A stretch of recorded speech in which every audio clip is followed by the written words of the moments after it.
Hi, Julia with theroastedroot.com. Today we are making paleo granola.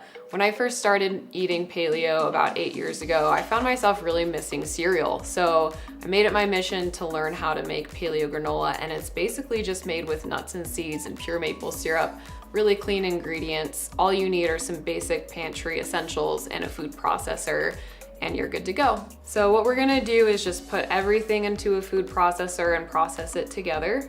Some cashews, raw walnuts, pumpkin seeds.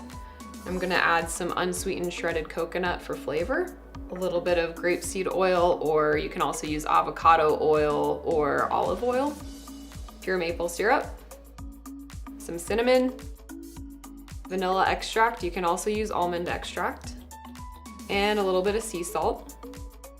One of my favorite tricks for making really large granola clusters is just to whisk up a little bit of water with an egg white and add that into the granola. And that little trick just makes for the largest, crunchiest granola clusters, which in my opinion is the best part.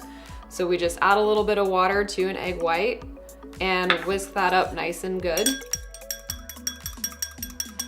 Add that into the food processor with the rest of the ingredients. And now we just process. So just secure the lid on your food processor, give it a really good chop. You don't want to chop it up too fine or else your granola is gonna be a little bit flakier. Make sure it's nice and coarse.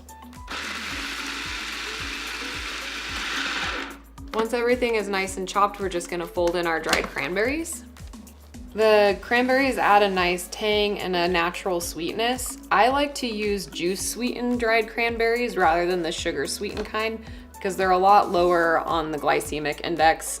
Sugar sweetened cranberries are pretty packed with sugar. So give it a good stir, and then all we're gonna do after this is just transfer the granola mixture to a parchment lined baking sheet and bake for about 20 to 30 minutes until it's nice and golden brown. So you'll smooth the granola mixture into an even layer, about 1/4 of an inch thick. I like to keep it all together rather than spreading it apart, because during the baking process, it'll essentially just all bake together. And once you transfer it into the oven and then let it rest once it's baked, you'll be able to make whatever size granola clusters you'd like. And now we just put it in the oven.